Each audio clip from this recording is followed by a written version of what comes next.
This is a Dauntless Media Collective podcast. Visit dauntless.fm for more content.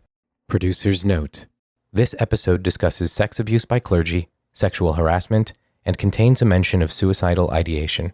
Listener discretion is advised.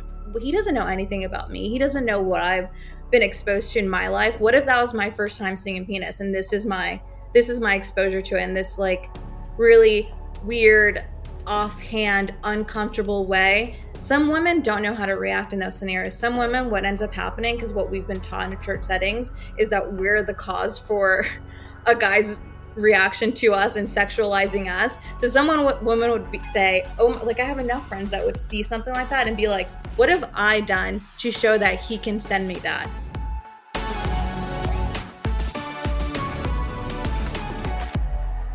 Welcome back to the Full Mutuality Podcast. This episode is the continuation of our conversation with Lezeth. So if you haven't heard the first part, be sure to listen to the last episode before diving into this one. If you have listened to part one, let's jump right back in. I don't know. It's kind of weird that how it all just like happened. Like the Pastor Carl stuff happens. I haven't really thought about Hillsong in years and haven't really gone and processed like, I don't know, just everything. So yeah, I guess I can start talking about the thing. Did your situation, was it after the Carl Lentz situation? Yeah. Became public? So it was after all of that. So I hadn't thought it all just happens at like, I mean, that's just life. Things just happen at the perfect time. Because I haven't really been involved in a big church community here. It's not been something that I've been like, I think I'm still like processing a lot. And just like having to see how I feel about church. I still believe in God and stuff, but even that is like, maybe the way that I've seen God and I've been taught how to see God is not the real way for me anyway. Yeah. So I have obviously kept in touch with people. I've moved from New Jersey to Texas and I've kept in touch with a few people, mostly through like social media, Instagram, that type of thing. And so there was a pastor. Well, he wasn't a pastor at the time when I was in Hillsong. He was just really an acquaintance and not even someone that I was really close with. It was just like with Nate, you know, when you're in a small group of volunteers, especially at like the New Jersey level of Hillsong was a lot smaller. There was one service that met once every Sunday. I think now it meets a little bit more. So, you know, we're doing the thing. We're hanging out Monday, Wednesday, Friday, that same group of people. So you get to know each other pretty well. So there was the one pastor there who, you know, we were friends. Again, not someone that I was like buddy, hanging out, texting, nothing like that. But someone that occasionally would comment on something on Instagram. Would message like every few years, really. But I did notice that I can't even remember the dates, but around like the start of like maybe a year ago, there were more comments. And not just, I knew he was married. I knew he had like a kid. And I started noticing that there was a pattern of the type of things he was responding to. And it was mostly like, it's me in a bikini. It's me like drinking tequila with my girlfriends and just like nothing inappropriate, but just like, I think there was one specific where I'm wearing like it's not a thirst trap, but I'm wearing a low cut shirt and my dog is in the background. And so the one time he decides to respond is like, oh, is that like a cow in the background? And it's like obvious that like he's really commenting on the photo because of the type of photo, but like something very just not like the obvious. So just I started noticing there was more of a pattern of this, which is fine. It's nothing crazy.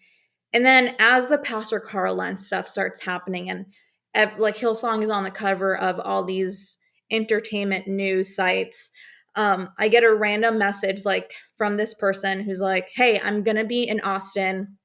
I need someplace low key. I need to like get away and like hide from something. All I need to be next to is a liquor store. And I remember thinking, I wonder if this has to do with all this stuff that's coming out about Hillsong. Because at this point, around this time of the year, I think it was like February, January, December, I felt like every week there was like a new article about someone at Hillsong, some type of inappropriate thing, or someone getting exposed for this, something coming out about It's like the this. dam was breaking at that point, where Yes, once it was like, the Carl Lentz story, all these other pastors, all these other scenarios, everyone who was in any abusive scenario all of a sudden had a boldness, or at least people were starting to listen to want to believe them about what was going on. So questions were yeah. starting to be asked and stories were starting to be told with an ear to hearing them. Does that Mhm. yeah. Yeah. So I had assumed, I bet you something is coming out about this person and he just doesn't want to be around when it comes out. So I was like, okay, like, sure, I can help you figure something out. I was like, look at these Airbnbs. Like, I think they were like, what is it called? Those Airstreams were big. So I was like, look, this Airstream is secluded. It's far away. Like, I mean, I just did a simple search of Airbnb. I'm sure he could have too, but I was like, sure. So never thought anything of it. Kind of just sent that. I was like, well, good luck. Yeah, so then that was kind of the communication. You And didn't then take one it like day, he was trying to, have you put him up and hang out with you at that time. at that point, I didn't want to assume anything. I was Right. like, whatever, it is what it is. I'm sure, like, maybe he would have been like, hey, do you want to go grab a drink? But at that point, I was like, this is whatever. I'm just going to assume this is as innocent as it can be. That's what I'm assuming. Mm-hmm. And then all of a sudden, one morning, I like wake up. It was like early morning. Like I remember being in bed and just checking my phone. And I get a message from him. And he's like, oh my God, I've added you on my close friends on Instagram.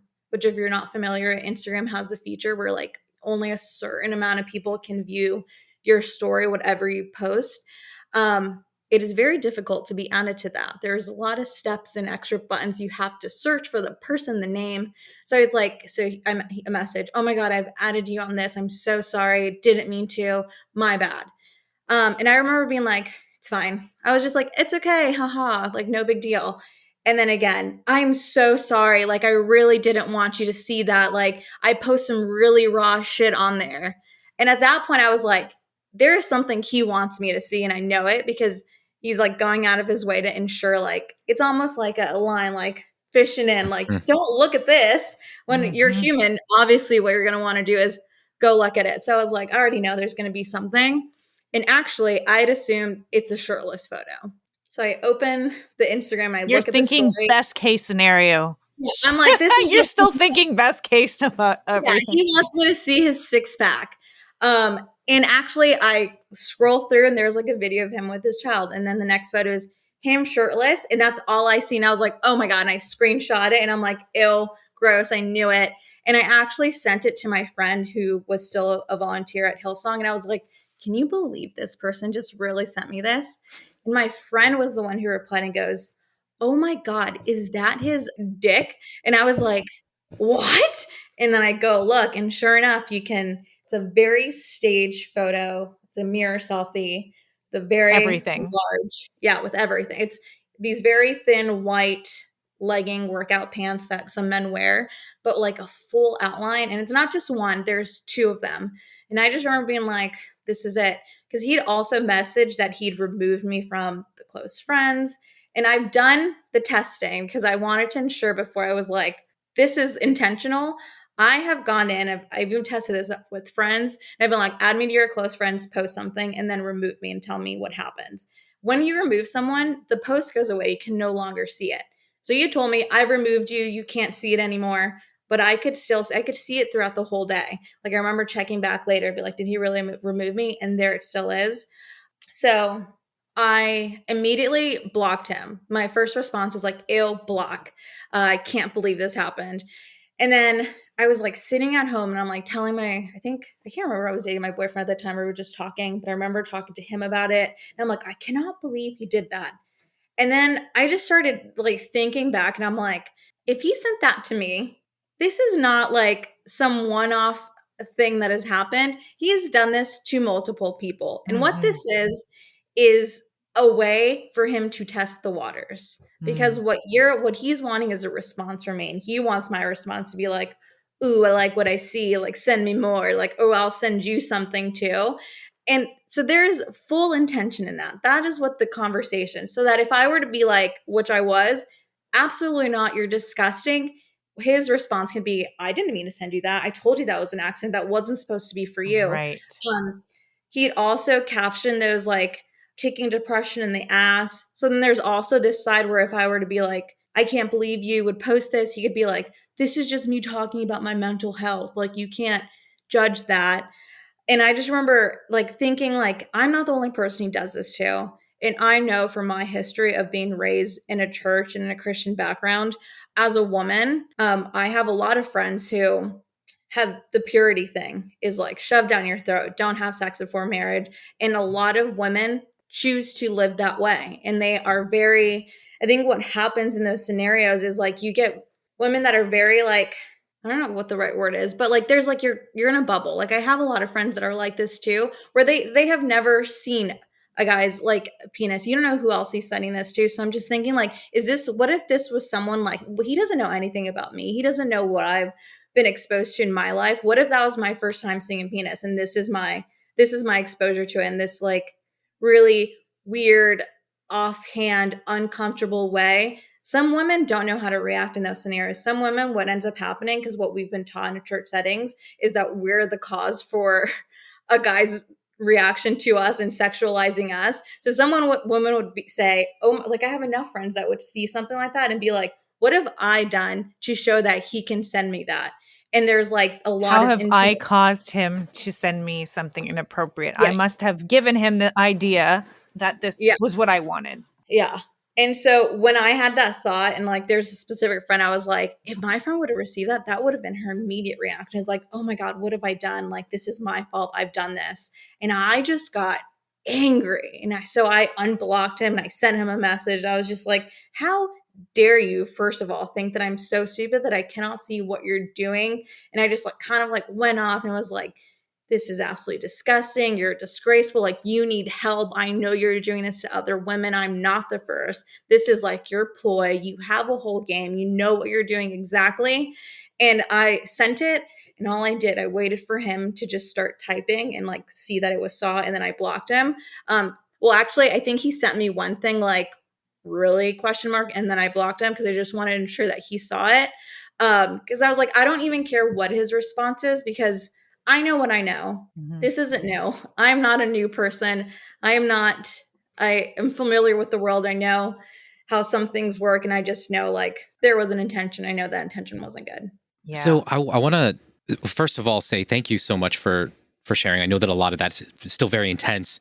I want to turn the conversation towards something else. And I don't want to absolve this former pastor of any of the Did they guilt end up resigning? Sorry, Nate, because you said former pastor. Yeah. So he did end up resigning from what I understand. Was it after this scenario he resigned? After it went public, right? Yeah. Yeah. So after people found out about it, was when he resigned.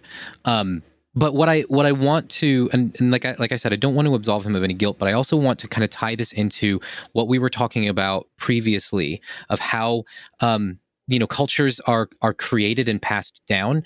And this is something else that I've noticed about Hillsong. And I don't remember, there have been two documentaries that I'm aware of that have come out about Hillsong. The BBC did one called God Goes Viral. Which is a kind of a fascinating look inside Hillsong. And then there was another one that 60 Minutes Australia did, and that one's actually up on YouTube. In order to see the BBC one, you have to actually like be in the UK to watch it. But the one on 60 Minutes Australia is available on YouTube globally, I believe. So both very good. We've watched both of them, and I think for anyone, I would encourage anyone if they're in Hillsong still to take the time to. I know you might be kept very busy and in a lot of volunteering, but think of where you're giving your support. Just take some time to analyze what you're lending your time and effort to, if this brand is really something you want to be supporting. And sometimes that means you have to open your eyes. And it's not painful. It could mean losing your community. I understand it must be extremely scary. I've also lost community when I left church. I know both Nate and I have gone through that experience of investing heavily and having to leave.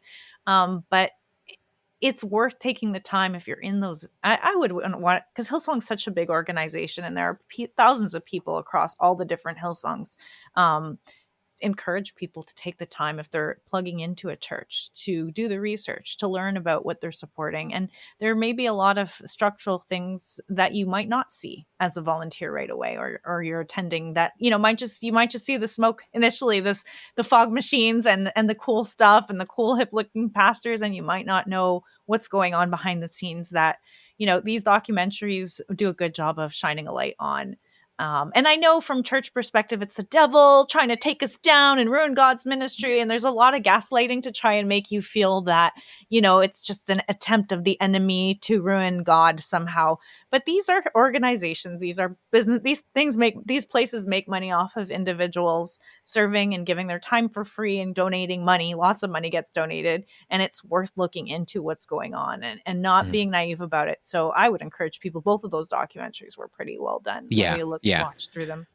So in one of those documentaries, and I cannot for the life of me remember which one, but there was the story of a guy who had come out of a pretty rough background, and he was sort of, when he started attending a Hillsong location, I believe it was Hillsong London, which makes me think it was the BBC documentary, but so when he started attending Hillsong London, and then one of the pastors heard his story, and I think there was drug abuse in his past, there was parental abuse, there was all sorts of stuff that had happened to him that made his story very fascinating, right? And so those are the kinds of stories, the a sort of play on the rags to riches stories that we tend to gravitate towards.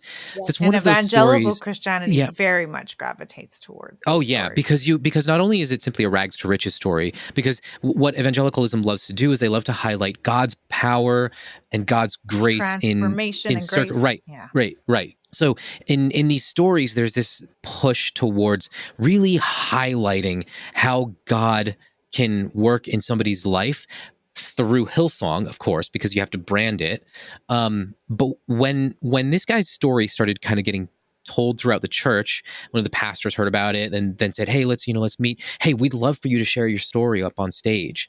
And so they give him the stage to talk about his trauma, to talk about his history. And they kind of show, the documentary shows a little bit about his preparation and what he was kind of internally dialoguing a little bit as they were sort of interviewing him a little and getting a sense for what he was feeling.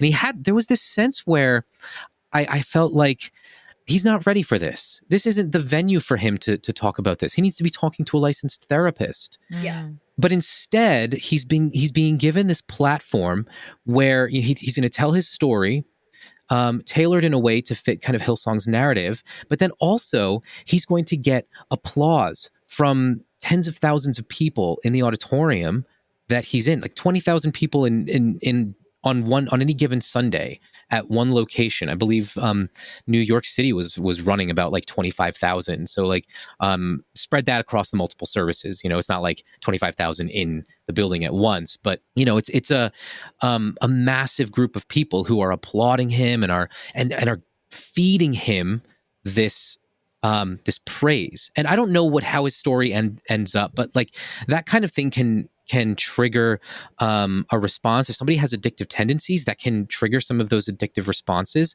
that they then get attracted to that feeling of being up on stage. And the church empowers some of that by continuing to give them more opportunities to get up on stage. They get more people applauding them. It fuels this in them, but none of them are ready for the responsibility of influencing people. I know that you're going to get into that, Nate, and I want you to hold your thought, and I want to bookmark that in my mind too, of being put into places that you shouldn't be given based on where you're at. But when you were, I had this flash of myself as an evangelical young kid who was in foster care, and I had the rags to riches. God delivered me out of a home with a pedophile and a psychopathic foster mom. Like, that was my childhood story, and God kept me alive, and He kept me sane. And, my evangelical church was part of, what helped me not commit suicide as not die by suicide as a child. I hung on to that, but I knew how to tell my story on a stage in a way that would highlight the messages that my church wanted to give, which I believed in at the time. But I really like the point you made about how that story should have been told to a therapist. Like, that's exploited. I just want to point out the exploitiveness of those trauma stories being told as, and the label they give them in evangelical churches, testimonies, right? You're going to give your testimony of God's work in your life. But especially for myself, I'm going to just say any childhood trauma stuff, when you're a child or you're a teenager and you're giving your testimony, I have big questions on the people who allow you in those positions to talk like that, knowing that you're still in the process of, you haven't even gotten out on the other side. You mentioned the fog machine 6 years later and the effect it triggered in you. Like, a lot of the stuff I'm learning, is years after being removed as an adult, coming to terms with how things that happened in my childhood have an impact now. So just that idea of the way trauma is exploited in order to help the church is something we need to seriously call into question and think through. And I definitely remember a lot of kids around me feeling like, well, I didn't do drugs. I don't have some crazy bad story. I guess maybe I'm not really saved, or something is wrong with me, because like, I think that was disturbing to me, is I had a very disturbing story. So they'd put me on a stage and want me to tell about it. So people would be fascinated and be like, wow. And it had the shock and awe factor. But I think it also left a lot of kids from normal homes feeling, maybe I'm not a real Christian. Maybe I'm not really, I need to get saved for the 20th time because my story's normal and I wasn't abused and I don't have a drugs to God pulled me out of the muck story. Like, those highlighting grace is the kind of terms they might use. But so I guess I wanted to piggyback off of that, because we're just talking broader evangelical culture. And that hit me as you were talking about that guy's story in Hillsong and how they pushed him in that direction where he was, had gone through so much trauma, and then he's feeling that attention and love. And I think I recognize that in myself, what that felt like to be affirmed, to be seen as a leader when you weren't given that, and maybe we'll get into a bit later, but even being a woman in a church where you're given a stage is kind of a big deal to be heard on a platform in evangelical culture. But getting back to your point, Nate, I wanted to just tangent off to the whole testimony thing, because you were telling about that guy being put on the stage. Right. So one of the thoughts that kind of popped up in my mind, and I don't know everything about that particular pastor's background and history, but I was close enough to him that I was aware that his backstory was a tough one. We're talking about now, you're jumping from the story of the guy on the stage in the Hillsong documentary to now the pastor of the situation Lezeth was involved in. Right. So with this particular pastor, I'm not, I was close enough to him. I wasn't very close to him, but I was close enough to know that his background was a little bit tough. And he had seen some things and been through, he had lived life. And it strikes me as what little I know about his story, it does still bear all the resemblances to the kinds of stories that Hillsong and churches like Hillsong will gravitate towards, and then lift those people up into places of influence and power, because they're like, well, this is a great story and we want to present this. But here's the thing, people in those environments are not ready. Like I said before, they need to talk to a therapist. Correct. They need to work through their shit before they can get up on a platform and start influencing lives. Let alone being given the title of pastor. So that to me says a lot. And I don't want to absolve him of any kind of guilt here, because he made choices and there were decisions in front of him and he made those decisions. However, I kind of wonder if he wouldn't have been in the place that he was in had it not been for this church latching onto his story and then lifting him up to a position of influence and power that he wasn't ready for. Which is kind of endemic to Hillsong. I see pastors that are like that left and right. I mean, there are other pastors who I knew not super well, but I knew that they had some pretty rough backgrounds and whatnot. Not involved in any scandals, but they were in and out of leadership because of issues that they were dealing with their mental health. These are not people that should be pastors.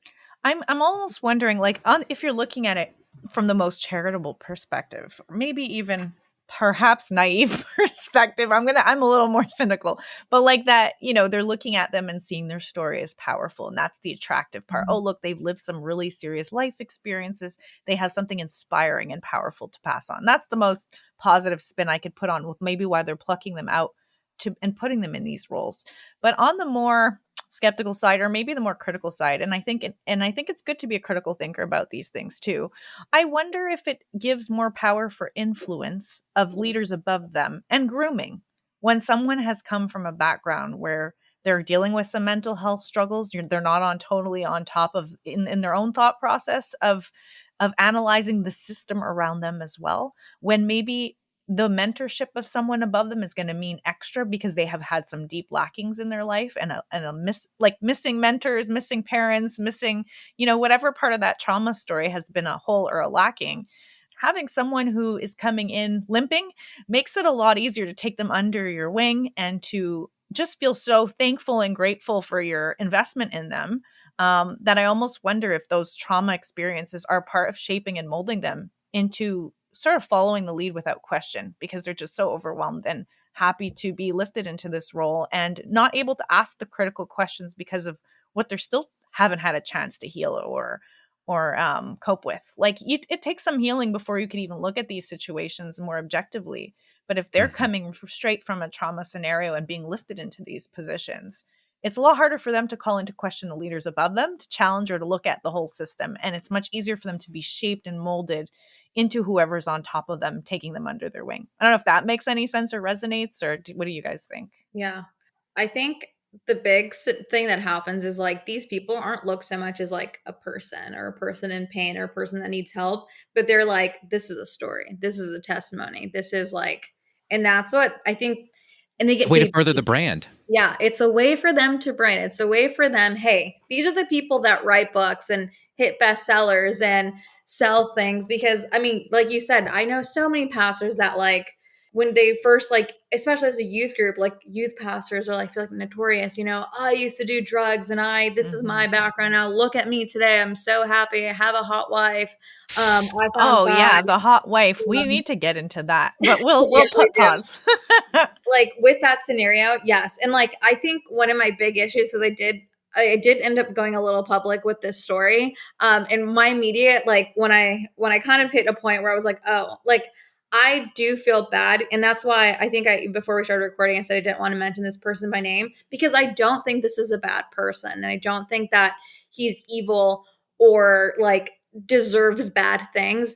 He's a normal human, a flawed person, but he was a product of this culture. And I think that was what I really wanted people to understand from this story. It's not so much this is a bad person, he deserves everything bad. No, I don't think he's a bad person at all. I think there's a reason why he thought it was okay to be able to do things like that. I think there was a reason why his lead pastor has all these issues and all these other stories are coming around at the same time, because they're all the same product of the same issue of the same giant church. And I think it all just goes to say like there are bigger issues. The issue isn't just like one penis photo. The issue is that like this person thought it was okay for him to do that, but there's something bigger going on, and there's like an issue just overall. It's all off of the same vein, but the way that women are seen, there's a way that these guys are allowed to feel like they're celebrities that can do anything and can't do anything wrong, and that they're, no matter what happens, they're protected and they're going to end up being okay. That's really what all this for me meant. It was just like, there's something else. This is big in the sense that this just is speaking to a bigger evil. It's not just this one person. There's something else. I think when we cover stories, and maybe it's a chance for us to highlight what our purpose is even in our podcast, any one story we're covering, we're thinking, how does this apply to the broader context? And that's usually that's the motivating question that we're asking, is usually those individual stories they're not so individual. It was like that moment where you went, wait, if he's sending this to me, how many other women have had to deal with this? And you knew this was not a unique, and some women who are more naive might think, oh my gosh, this is so embarrassing. I did something, and the shame causes them to be quiet. But it made me think of Ravi Zacharias and how like a lot of the women who came forward also felt embarrassed and felt ashamed, like they had done something to provoke his inappropriate sexual behavior. But there's always, as soon as there's one, there are so many other ones. And there's always this attempt by the brand, like what Ravi with his board ministry tried to cover up. I met Lorianne, who was one of the first victims to speak up, and she was slandered so bad. She was gag ordered. Yeah. She was treated like garbage, and they tried to shut her down from speaking. When I met her, she was like, don't tell anyone where I live, but hey, you can come by for supper sometime, but I'm hiding out. And it was like, and they had made her feel so frightened to talk. And her name was just dragged through the mud as someone trying to destroy this good, godly man's reputation. And oftentimes when these pastors and these scandals break, the churches kick into high gear to protect their brand, and they will protect, like Ravi Zacharias Ministries is a very powerful business enterprise. This guy wrote tons of books, and there's a whole group of people who make lots of money off of his organization. So the desire to protect the brand is why they gag ordered her and shut her down. But there was a pile of other women once it started to get exposed, and after he was dead, it became easier to do this, less intimidation, I guess. But then, the board finally acknowledged even that, they were wrong to Lorianne as well. But that took so long. And, people's stories often get buried because it's like, oh, it's just me. It's just my story. It just only happened to me and no one's going to believe it. And then the organization pushes back to try and make you feel ashamed or make everyone believe you're crazy. And it's usually once it gets to a certain level that the momentum picks up high enough to go, no, this is actually a real issue and a real problem. And it's not a one person thing. It's a cultural thing. And then with Ravi Zacharias, it's like, who are all the other people that knew, that covered up to allow this certain thing to go on for as long? He had such influence, and it's never just they knew about it and no one else was aware. It's a whole system designed to protect and to cover up. So these sort of situations do replicate and happen often in different places. And Hillsong is sort of at that reckoning moment right now where that stuff is getting exposed. But you're right, this wasn't about you. This was never you wanting to talk to, be like me versus him. It was more like, let's take a look at the overall culture and how these things are handled and how these situations come to be as a whole. And they're not isolated from the bigger culture of Hillsong or even evangelical culture as a whole, because I'm connecting Ravi in there too. It happens in other organizations too. But you brought up, and I want to circle back to this because I'm a woman, and I said it before, I'm like, that hot pastor wife thing, I want to go back. We're talking about sexual abuse of women here.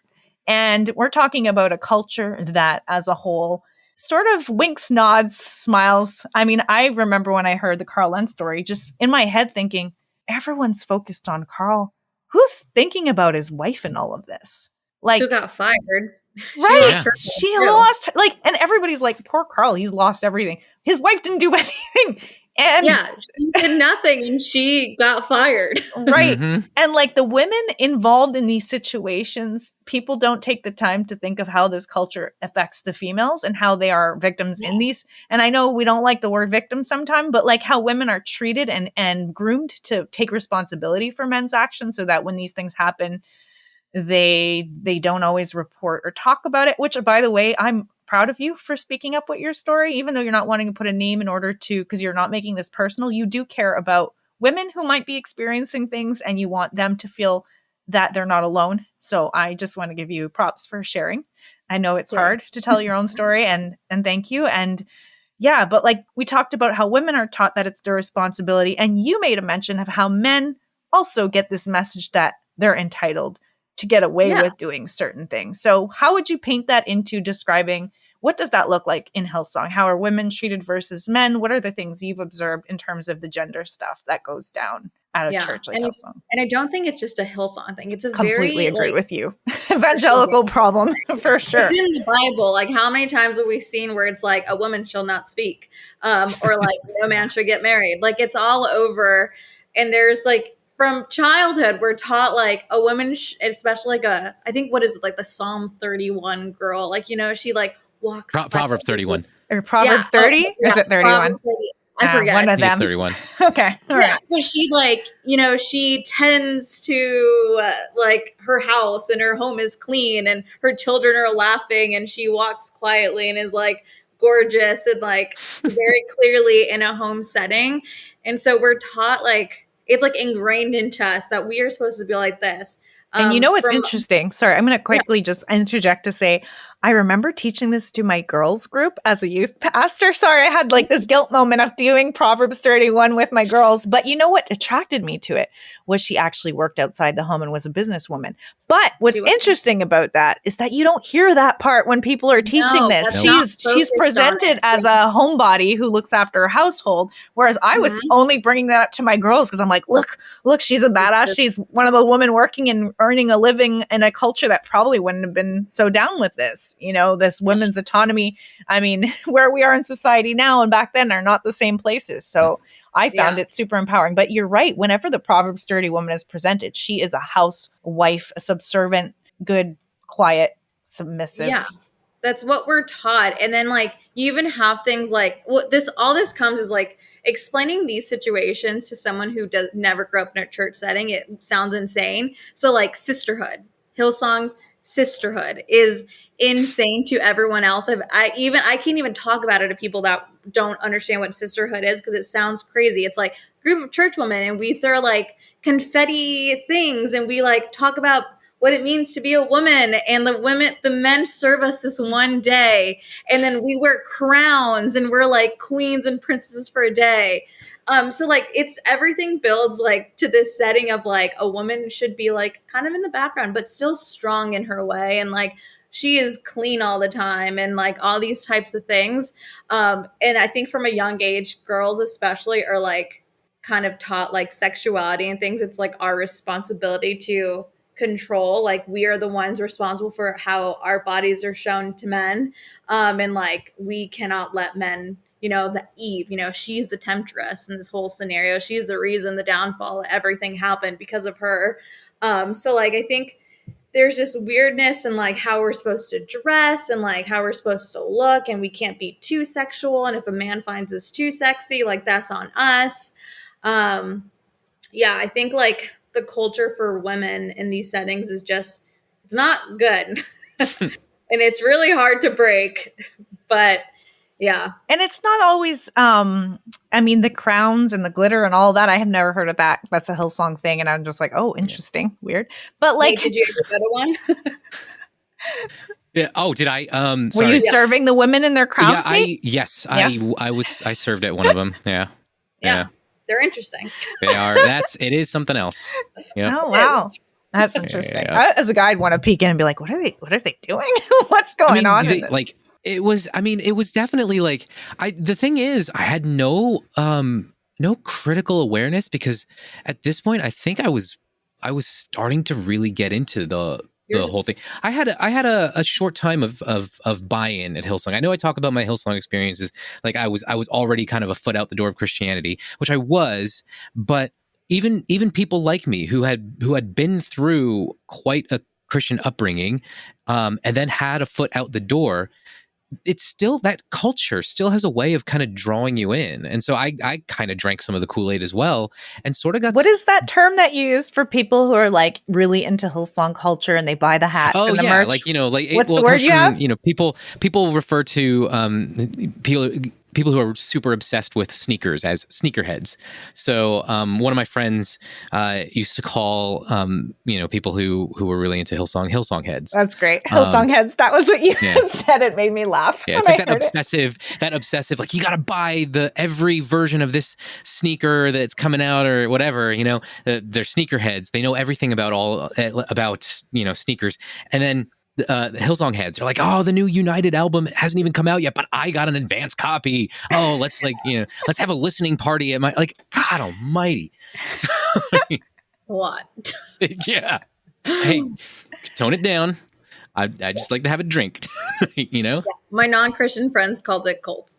Yes. Exactly. Members. Right.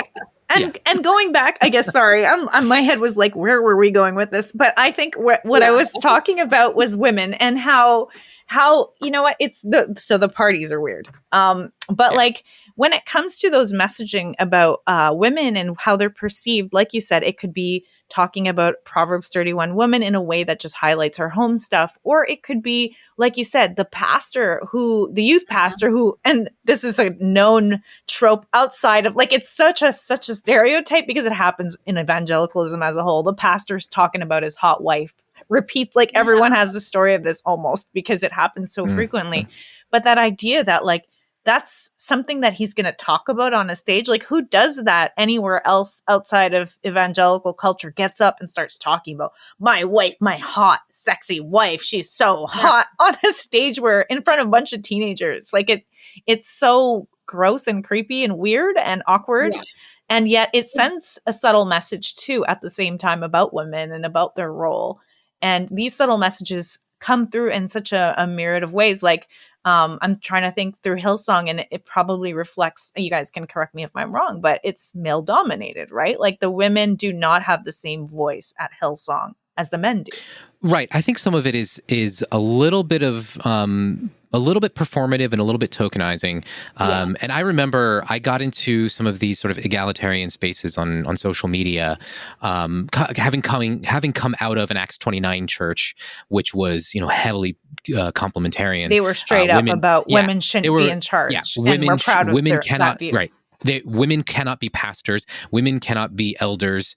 And it was put into some of Acts 29 churches put that into their doctrinal statements. So coming out of that space and then, entering a space like Hillsong where like, oh, women are pastors and women are getting up and preaching, not nearly as often. But hey, I remember like posting in some of those groups saying, like posting a picture of when, one of the women pastors was preaching. And I'm like, see, look, we've got women preaching. But to me, looking at it, it's performative. It's to kind of show like, hey, look at how with it we are. We're not archaic where we don't let women get up on stage and preach. We don't hide our women behind veils. We're modern and we let women up on stage, but they're parroting a lot of the same language, whether consciously or unconsciously.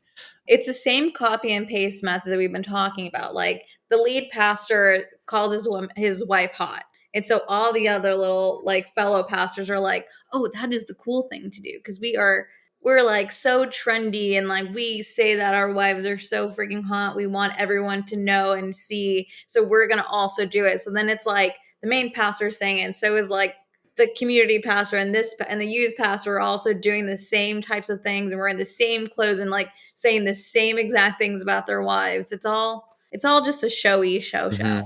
Yeah, because if you think about it, like how many of these women actually have like real influence in how the church functions? And I could be wrong about this because I never sat in any of those staff meetings, but like it looks so much like every other evangelical church. The messaging that comes out of it is the same kind of messaging. And my suspicion is that if women were really at the table and influencing those kinds of decisions at the church, they would put a stop to that kind of behavior. And not just like the statements themselves of like, God gave me a smoking hot wife, but because that's a symptom of something else. That like those comments speak to the fact that deep inside these pastors, deep inside these men, they all view their wives as a trophy to be paraded across the stage. Women are commodities in these environments. They're not given a voice of influence. They're not given real tangible power in these places. And the when you mentioned tokenization of women, I mean, I saw people can't see because this is a podcast, but Lezeth nodding her head at the idea of tokenizing women. And it brought in my head too. I mean, we're going to put links in the comments to the BBC documentary or whichever ones are available, or even the names of the ones. Maybe you'd have to be in the UK to get your hands on the other one, but we'll still name them off. So people who want to go look up these resources maybe can get their hands on it and look at it. There's also some article I remember us reading, and maybe we'll also stick it in the show notes, about the tokenization of different communities and how, people who are in marginalized communities at Hillsong, be the Black community, women, the idea of being given some sense of upfrontness in order to project that Hillsong is diverse, but then not actually being really given that, like you have a very limited ability to have influence or power over the leaders, and your voice is heard in a limited fashion. So the optics look nicer I guess like you're saying, in the church used to come from, Nate, they were very blatant and explicit and proud of their misogyny. They wouldn't call it misogyny. They'd be like, God gave me this place as a man. Raw, And whereas Hillsong would be like, no, look, we're so progressive. We got women in preaching and pastors. We don't hold women back. But like you said, how much of a voice are they actually given? How much, if you compare it with the male input with the female input, what does that look like? And when we see the outcomes, we have an idea of what kind of input women have because of what keeps perpetuating itself over and over with the leadership. We can see that there's a lack of female input. But I mean, even if you look at who's their founder, Brian Houston, who's, Carl Lentz and his wife, who's the face, who's the voice, who's the, I mean, you can look at that across the board in Hillsong and see that the males have a different, they're given a certain privilege and a certain voice and a certain power that the women don't have at the same level, even if they're brought into the front sometimes, even if you'll hear their voices sometimes, it's not in proportion. They don't have the same leadership power at top levels that the guys do. So it's still, and it's harder, I think, because when you have a boys club and it's explicitly a boys club, then you could be like, see, it's a boys club. But when you have a boys club where they're hiding the fact that they're a boys club and they're like, no, look, we invite women in, it almost is harder to put your finger on the fact that women are not given the proper voice, right, and that they don't have the power, because the optics can be deceiving. Like it's, I don't know. I know we've talked about this in another episode, but like, it's like the church that says we're welcoming of gay people, but they don't tell you they won't marry them or allow them to be pastors. Like there's these unwritten things that you don't find out until you're heavily invested. And I feel like when it comes to women and tokenization, that seems to be a part of, like, I've heard from other women who've attended Hillsong who've said that they didn't feel like their voices, like just with their peers doing the same team stuff as they are in the same category as them at the church, their voice didn't count the same way a guy's did. And that's something I've heard and I've read about. And I was just wanting to throw that out there as a statement as an outsider, but you two have been on the inside and seem to be noticing that as well. Yeah, for sure. There's a lot of that. I mean, and we could go on ad nauseum about all of that. I mean, the tokenization of Black people when we get to Black History Month, and yes, a lot of Black people attend Hillsong, but something happens when Black History Month rolls around that's not like the rest of the year, and to me, that just screams further tokenization. And I think that might actually be in that article or that blog post that you were referencing, Gail. We'll throw it in. We have gone on for quite a while in this episode. Lezeth, I want to thank you for sharing with us. And this is going to end up 2 episodes because we're way past the length of one episode. Thank you so much for hanging in with us for all this time. So, Lezeth, thank you again for coming on our show and for being open and vulnerable about your story. I know some of this is still ongoing, so it can feel a little intense to even share.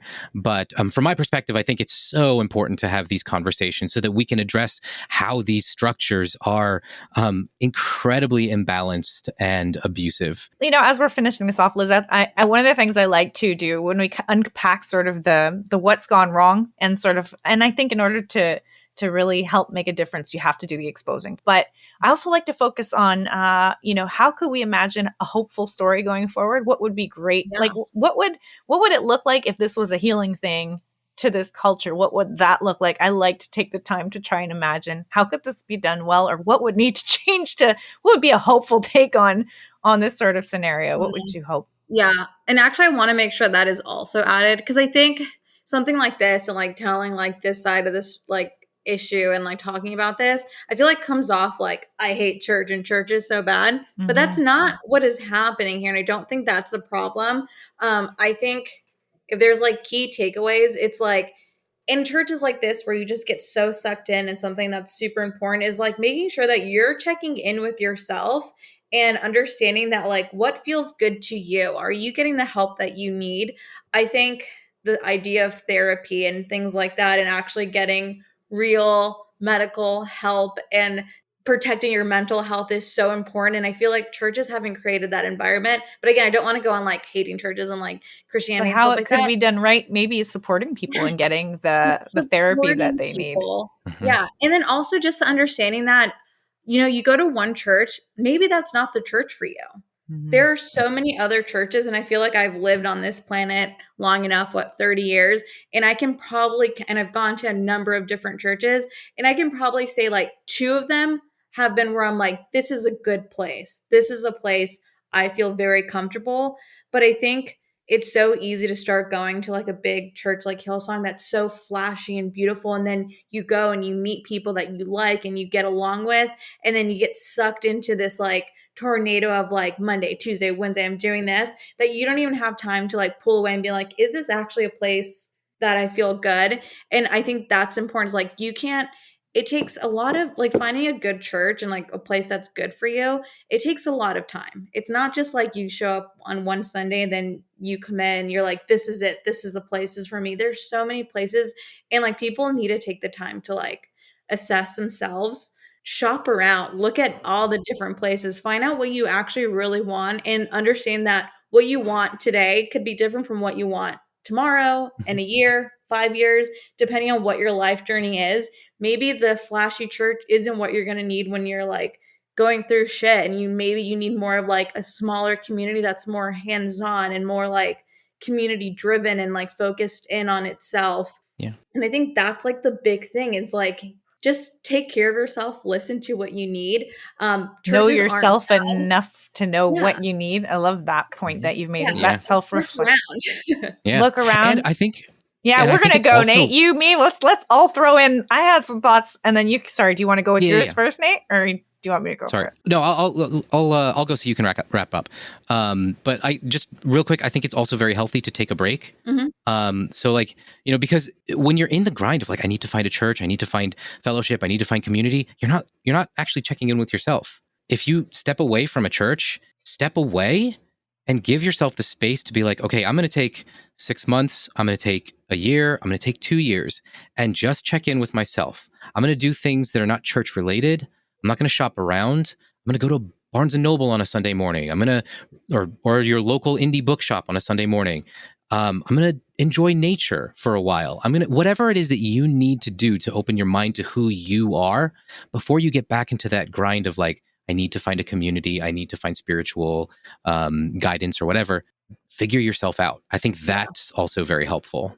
You just totally highlighted the thing I love what Lezeth was saying about, figuring out who you are and having that self-reflection. And you're right, taking a step back. I thought when the pandemic happened, I was so happy for all the people who are caught in the church grind, because I know you just said it, Nate, taking a step out of church is great.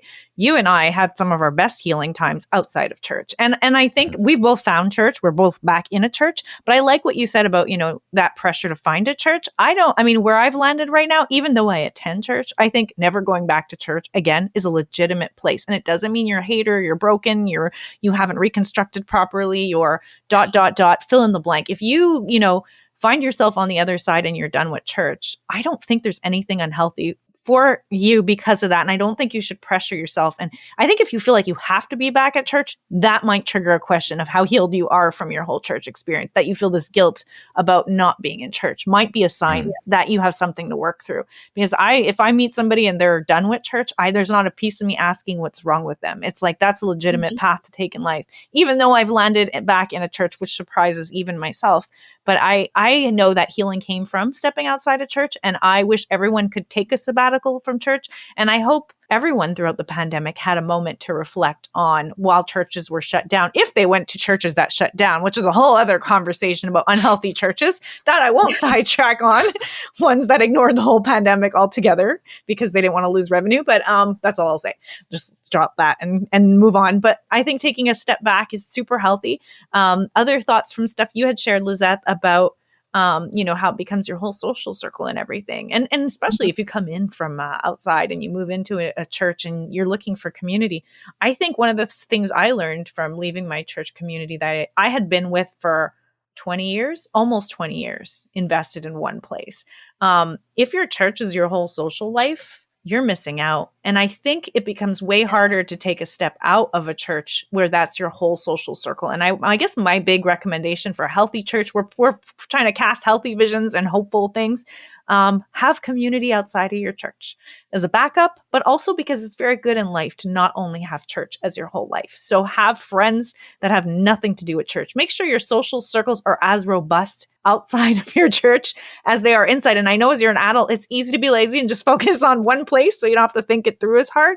And you have to be so intentional to build community outside and inside a church. But I think that makes being able to step back and leaving a bad environment so much easier to do. And you don't feel stuck if you've built intentionally into relationships outside of your church. So I would say that would be a takeaway.